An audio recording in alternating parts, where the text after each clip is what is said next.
Okay, so we have a problem, and I'm only talking about this because this means something to me. Normally, I wouldn't talk about stuff like this because half the time I don't even see it. But when I do, it seems like a one off, and I'm like, all right, well, I'll just move on with my life. But I keep seeing it, and it's kind of freaking me out because I feel like if this becomes normal, then I, as a man, I'm screwed along with every other dude who wants to like have a successful functioning relationship when they get older. I saw this video and I felt so bad. I have never wanted to turn a video off so bad in my life, but then I just had to see how worse it just kept getting and felt like it was never ending. But basically, this dude took his chick to a concert in their front row, and I could only imagine that he paid for the tickets. And well, I could explain it, but then I mean, you could just see for yourself.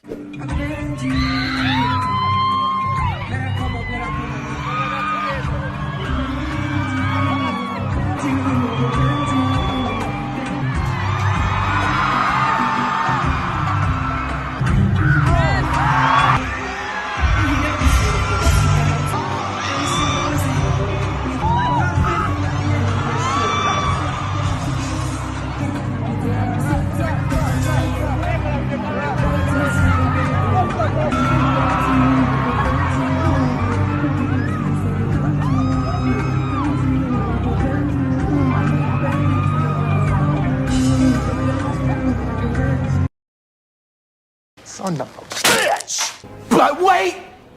There's more! Hang on to your seat, baby!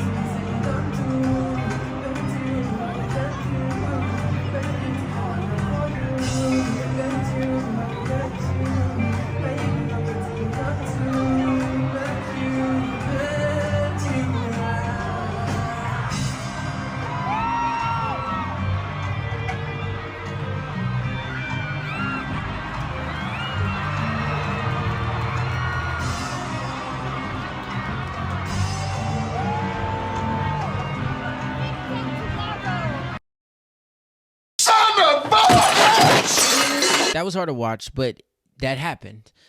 And like I said, I see it and I'm like, all right, well, that's messed up, but I'll move on with my life. But then I just start thinking, right? I start thinking and I remember that this just happened. Not as explicit as this, but at the Super Bowl, Usher, who it seems like he's notorious for this now, but he was at the Super Bowl with Alicia Keys and started going ham on her. And then I think a little bit further back some more to last year, and he did the exact same thing to Keke Palmer. Now, once again, usually stuff like this, I could really care less on, right? But what scares me is the reaction. It's the second most terrifying thing on the planet next to birds. Whenever I look at like what the vast majority of people are saying, it basically stems from, if you're not okay with this, then you're insecure, which in my opinion is obviously a trap to get men to be okay with this. That way their female partners can do whatever it is that they want while you sit front row and watch. Now, number one, obviously not every woman does this. Number two, there are men who do things that are disrespectful to the women that they're with, so this is not just a one-way street. And number three, I'm so pissed at Usher because I loved him in the Boondocks. So the fact that he's doing this to a bunch of women in relationships, and then I start looking and it's happening everywhere now. Oh, it's just the worst thing ever. But the point that I'm trying to get at is the residual effect. And the reason I bring this up is because people are shoving their phones in his face, laughing, you know, kiki, ha, all this stuff like that. He's sitting there laughing, but that's obviously a laugh of pain. Right, that's not a genuine, this is funny, I enjoy watching my woman get banged right on the freaking stage in front of me, and I'm front row. But it's the residual effect that I care about, right? So when it gets serious, it's like, okay, well, now like the average everyday person, right, who's not a musical performer or a rapper, like people are starting to think that this stuff is okay, just period, right? Maybe not to this scale, but once you open Pandora's box, anything could come out. It's hard as hell to close that thing, and you can't really prepare for what's gonna happen, right? So I'm already nervous as ever when I'm talking about issues of race and relationship breakdowns on that front, especially when we're talking about Black people and how that whole family dynamic has gone over the past 50, 100 years or so. But this brother is speaking to all women. When he points at you and says, come here, he does not give a damn if you're white, black, Asian, Mexican, it does not matter. If you're a woman and you look good, come up on stage and let me go to town on you in front of your man. Now, people are not forced to be in relationships, but I think that there's some merit to it. I mean, the first thing is that we don't die off. That's a pretty good reason to want to get with someone and then have kids and grow a family and do all those things. But for other reasons, you want to do it as well. But then there's an element of respect that's involved with it. So like I said, people want to laugh. It's funny. But when you get serious, it's like, damn, it's so many people who are seeing this and then they think it's okay. And then they try to flip it. And that's some grade A manipulation, right? Where you flip it and be like, well, Keke Palmer's dude is insecure because Usher is feeling all over her, or Alicia Keys' husband is insecure because he might not be a fan of Usher hugging her from behind and I don't know, hitting a Neo type deal live on stage at the Super Bowl. And I hate to say that I think that type of response is working, because after the Super Bowl, right? I'm not saying you got to get on Twitter and make some, pissed off post or whatnot, or put a picture up on Instagram and have the caption be you just going off. But Alicia Keys' husband did the complete opposite of that. Now, I'm for supporting your wife, but this hurts. This man said, y'all talking about the wrong damn thing. Y'all don't see that amazing dress covering the entire stadium. Tonight's performance was nothing but amazing with two amazing giants. Congrats, Usher. And my love, Alicia Keys, that song is classic. We don't do negative vibes on this side. We just make history. And I love it. That's fantastic, right? It was a great performance. Big it up. That's your wife. Amazing. But man, it just makes my skin crawl at the thought of another dude doing anything like that, especially for free. Like, you don't get paid for performing at the Super Bowl, or at the very least you get paid a few $100s because they think that the exposure is a valid form of payment. So you're just up there basically for free on the front end, going to town on this man's wife, so to speak.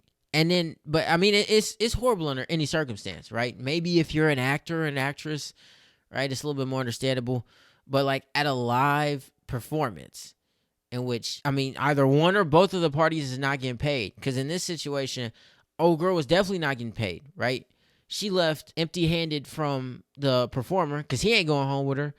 And then her man left. But he left and walked down the sidewalk. And then they're all huddled like, I wonder what happened. What went wrong? And that's when I be wanting to shake my phone. I want to shake it so hard. That way I can refresh it to the point where that stuff didn't even come on the screen. But it doesn't work that way. It's embedded in my head now.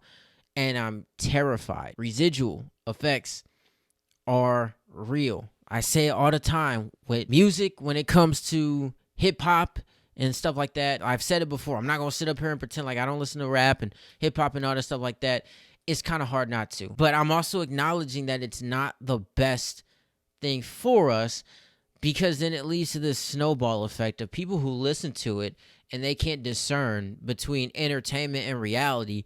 Then they take that stuff and then they apply it to their own lives. That's how you get all these African Americans growing up wanting to be rappers. And unfortunately, a lot of them have died being engulfed into that life. The same concept applies here when it comes to relationships. Obviously, as of late, as the world has become more progressive, there's been a breakdown in the idea of a healthy, stable, monogamous relationship between a man and a woman, right? Nowadays, you can kind of be with whoever you want. You can be with however many people you want. You can be with whatever object you want. It can be as casual as you like. I mean, there's a million different variables now when it comes to being in a relationship. And this is another element that's been added to it that, like I said, beside all the laughing and the joking, it's actually pretty scary, right? Because if you want to be outside and do whatever you want, I mean, I don't recommend it, but to each his own, but do it while you're single, while you're not with anybody. But you want to be in a relationship, you want to have that personal connection with someone, but then you also want to be outside.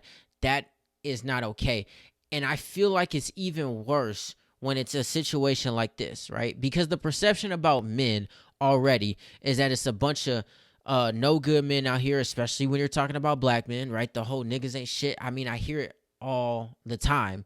Right? So when you actually find someone who's good enough, I don't know this individual, but hell, he got you front row tickets.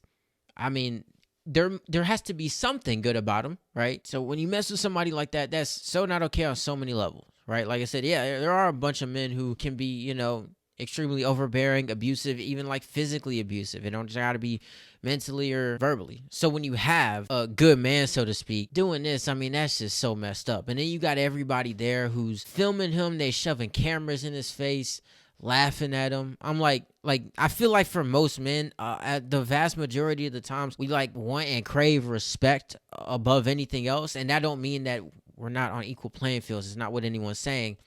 But yeah, we want to be respected. But when you fold in 2 seconds to a dude who you ain't never met, who once he's done with this performance is going to leave, move on to the next state, and do that same thing to another woman, it's clear the concept of respect for your man is not there really at all. So keep Brody in your prayers. Seems like he going through it. I know I would. I'd probably, let me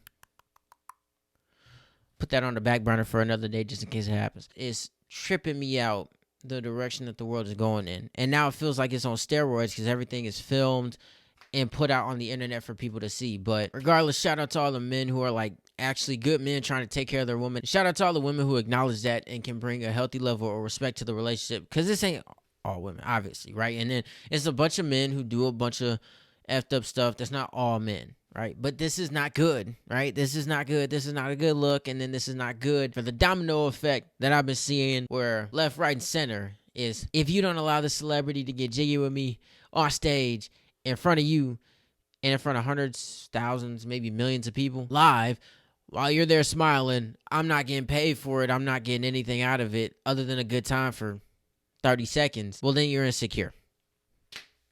Get the hell out of here. That's crazy, man. That's crazy. So be careful at these concerts. You see people on stage pointing, doing all this stuff, wagging their fingers, telling your girl to come here. We're leaving. Straight up. Like, no, we're not staying. This is not good at all, right? Because that man's a pervert and he's about to do something that I'm not going to like. So just be careful. Something to think about.